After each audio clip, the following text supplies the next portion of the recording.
Acts chapter 1.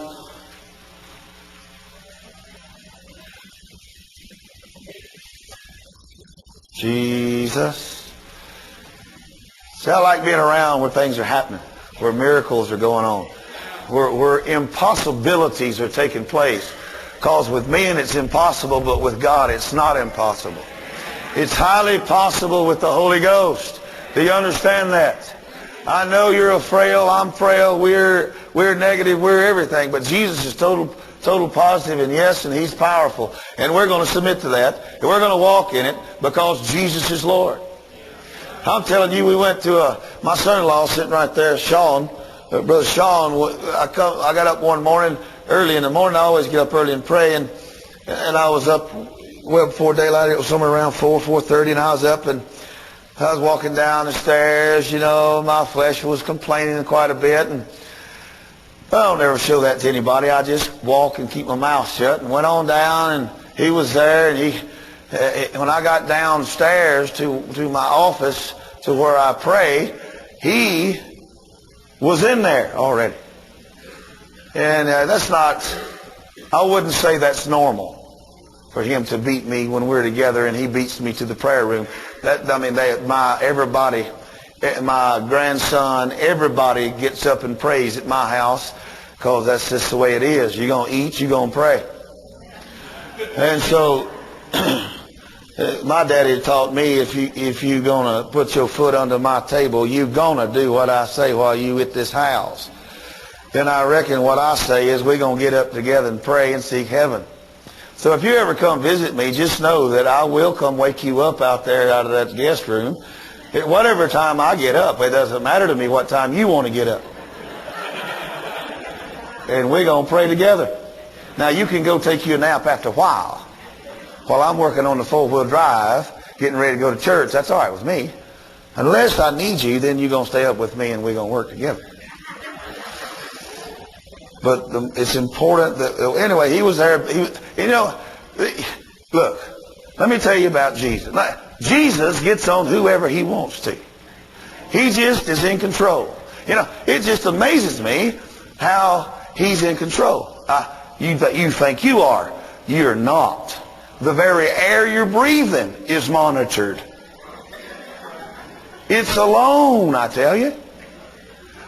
Every electronic pulse in your body, and when your heart beats, and it's monitored by the Holy Ghost to keep you alive.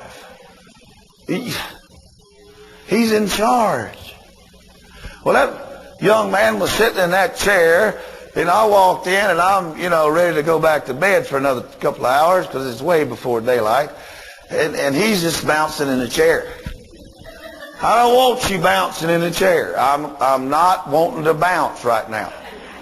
I want to go over there, sit down, open my Bible, and read a few chapters, and my wife bring me some orange juice or some Tang or something, and drink a little bit and get my system fired off. I don't want you bouncing in a chair bothering me right now. And I didn't even respond to his presence. I just went on around there, turned my light on, my desk, got my Bible, and sat down there and started being spiritual.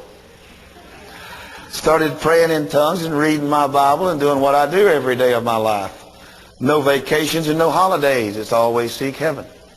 And so I'll sit there, and all of a sudden, Brother David, and everybody knows the rules. Leave me alone. I'm seeking God. I don't want, in a minute, we'll get going with life and converse, and what the problems are, we'll fix them. But right now, it's me and Jesus.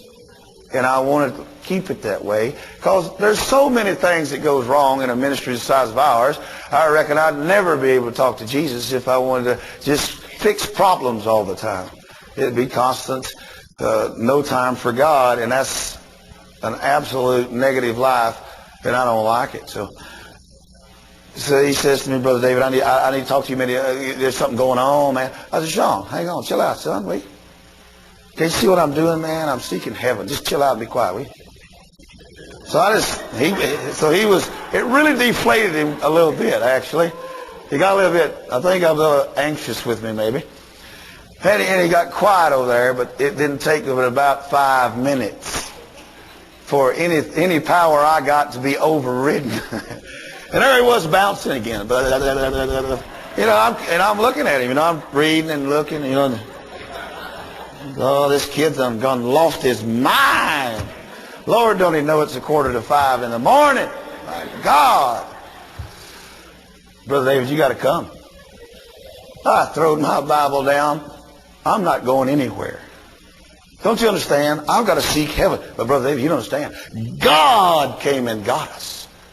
God is on us. So what are you talking about, Brother David? He started telling me about one of the most powerful things that I ever heard in my life, how God came in, disrupted life. He said, and let's get this, I have got a full running schedule. For me to change my schedule, you have no idea how difficult it is. I am locked into this date book. It controls my life. And I want it to work so bad. The garbage pit is a good place for it. But then I wouldn't remember all the places and the dates and the times, and everybody would be mad and things would be chaotic. And so I have to submit to that thing. And so Brother Sean says to me, you're going to change your schedule. I looked at him. I said, what? I said, I'm not changing my schedule, son. You know I can't. He said, not only that, you're going to bring in the elders. My eyes got big. And you're going to bring in the American elders. I said, what?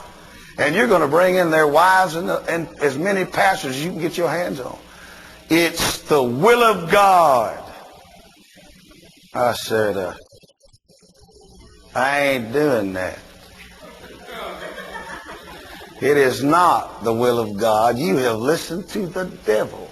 He said, no, this ain't no devil. This is definitely the Holy Ghost, and you gonna do it. And I'm looking over at him, and I said, what is wrong with you, boy? I said, God, don't even talk to me like that. What's the matter with you? Ms. Hogan in her life has never spoke to me like that.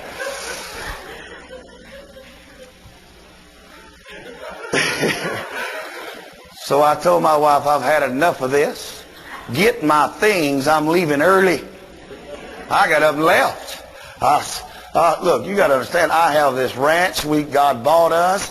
We're building things. We're doing, you know, we got ministry going on by the bucketfuls. And I cannot be out of place. I've got to flow in this thing. And if I call this all hands on deck thing, and I've got a younger minister here that's telling me it's God, and I can see God's on him. Anybody could have discerned that. So I promptly jumped in my four-wheel drive and left. Still dark, way early, but that's okay. At least I'm away from him. I was so mad, my goodness. And he told me God said, and so I'm riding down the road in the four-wheel. Actually, another guy was driving. I was in his truck, and I was about to blow up. And all of a sudden, the Holy Ghost comes in the cab of the pickup truck. He said, where are you going? I said, look, I got a schedule to keep here. I got to, go and keep my word is on the line, and I am not a liar like other men are. I won't be calling God some spook and constantly change his mind and make me a liar and God and everybody else. I don't do those things. I do my best to keep it on the track.